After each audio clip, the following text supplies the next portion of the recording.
C'est enfin fait, c'est bouclé, on vient de l'apprendre, notamment grâce à son père qui a partagé une story Instagram. Pexao à l'Olympique de Marseille, on va en parler les amis. Pexao, c'est quand même 35 millions d'euros déboursés de la part des Olympiens, de la part de nos dirigeants. C'est donc la recrue la plus chère de l'histoire de l'Olympique de Marseille, ça dépasse donc Vitinha. Bon, on va pas rappeler 32 patates pour Vitinha, on va pas rappeler ce qu'il nous avait pondu comme bouse lorsqu'il était à l'Olympique de Marseille. On va espérer que Pexao sera beaucoup plus à la hauteur que lui, même si j'ai beaucoup plus de confiance pour Pexao que Vitinha, hein, parce qu'il sort quand même d'une saison avec plus de 30 matchs, 16 buts et 12 passes décisives, juste en Eredivisie. On va parler un petit peu de tout ça, il va devoir faire sa visite médicale demain à l'Olympique de Marseille pour un contrat de 5 ans. On l'attend, mais en tout cas, c'est fait, l'image est belle, le maillot lui va bien, et ça fait vraiment très plaisir d'avoir des joueurs comme ça à l'Olympique de Marseille, les 4 fantastiques devant, en Ligue des Champions, on va se régaler, Guiri, Greenwood, Aubameyang, Pexao, donc ça va être G-G-A-G. Ah non, G-G-A-P, pardon. Quel quadruplé incroyable les amis, quel quadruple attaquant, enfin voilà, comment dire, je sais pas l'expliquer, j'ai même pas les mots carrément.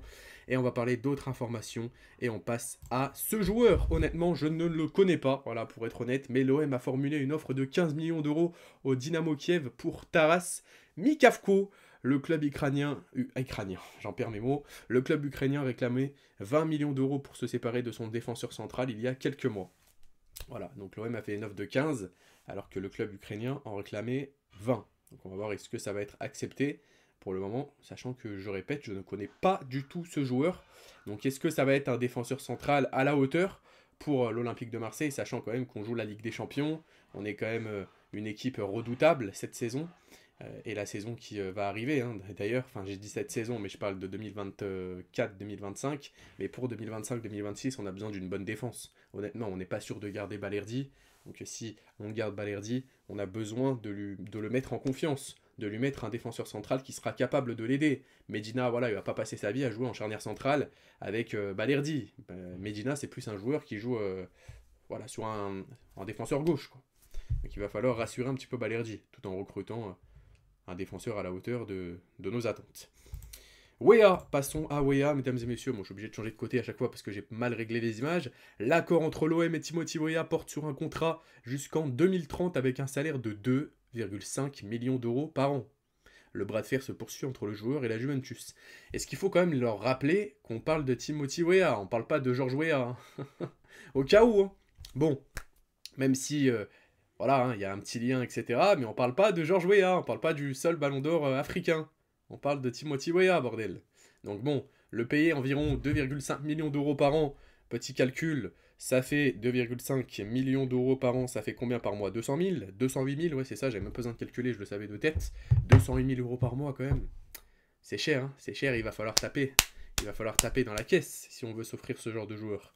Après, bien évidemment, c'est un joueur qui a de grandes qualités, hein, de vitesse, de persécution, de percussion, tout simplement. Il est exceptionnel, on l'a vu avec la Juventus.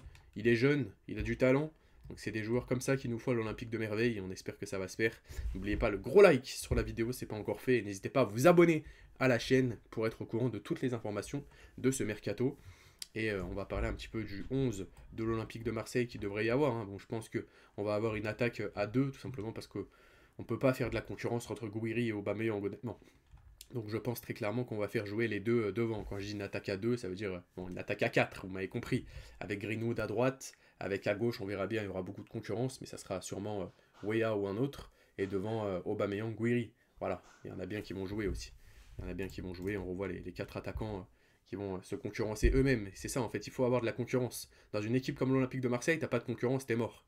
Et on l'a vu, hein, à chaque fois qu'on avait des grands attaquants qui passaient à l'Olympique de Marseille, on parle de Balotelli, il a flop parce qu'il n'avait pas de concurrence, il n'avait pas de pression.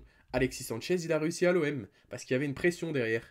Il y avait des joueurs qui étaient capables peut-être d'être des super subs d'Alexis Sanchez. Donc il y avait une pression, donc Alexis Sanchez a su montrer son expérience à l'Olympique de Marseille pour être efficace et pour montrer ce qu'il savait faire, notamment auparavant dans le passé avec Barcelone et avec Arsenal. Donc c'est bien qu'il y ait de la concurrence dans le club. Par exemple, je pense pas que Aubameyang sera un super sub de Guiri, mais que les deux jouent ensemble pour montrer qui est le plus fort. Mais également, je pense pas que c'est dans leur mentalité, montrer aux Marseillais qu'ils sont capables de faire les choses fortes sur le terrain. Voilà, c'est ça la vraie question. Montrer à Roberto De Zerbi et aux joueurs et aux supporters qui sont là pour le club et pour les cuissons et pour l'étoile. Et on espère la deuxième étoile avec la Ligue des Champions qu'on va jouer.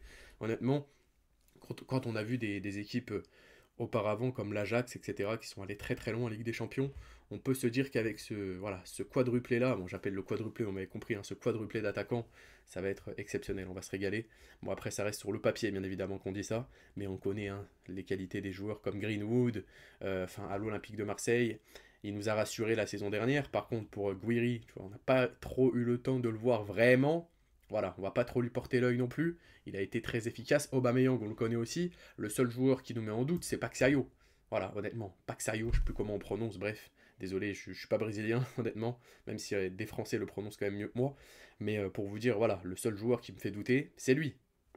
Pourquoi? Parce que il vient d'Eredivisie, c'est un championnat qui n'est pas très connu.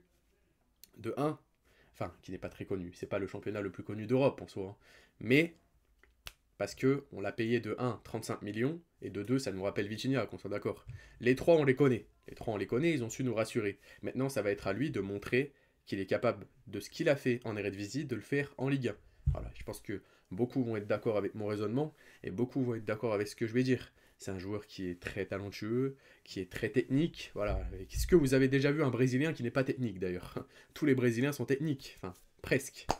Voilà, même les défenseurs au Brésil, ils sont techniques. Donc je pense que lui, ça va le faire. Et on a besoin de ça aujourd'hui à l'Olympique de Marseille, des joueurs qui sont capables de faire la différence. Ces dernières années, c'est très très rare qu'on a eu des joueurs qui savaient dribbler. On pense à Flo Thauvin, voilà, le magique Flo, avec sa patte gauche exceptionnelle, il avait un peu tout. On pense à Cengiz Under, qui l'a remplacé juste après, bon, c'était pas la même chose. On a eu Enrique aussi, qui est remonté en puissance sur le côté droit, dès qu'on l'a recruté de Botafogo, je crois qu'il jouait à Botafogo avant. Enfin voilà.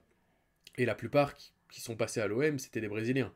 Donc honnêtement, si on parle d'historique brésilien, on était plutôt bien. Honnêtement. La plupart des Brésiliens qui sont passés à l'OM plutôt, ils étaient plutôt corrects. Plutôt corrects, que ce soit des attaquants, des défenseurs, etc. Bon, je vais vous laisser là pour cette vidéo. N'hésitez pas à me dire ce que vous en pensez. Et on se retrouve demain, du coup, en live, en direct, pour le match entre Valence et l'Olympique de Marseille. Ça commence à 20h45 et je serai là à 20h15 pour qu'on vive tout ça ensemble. Allez, ciao ciao.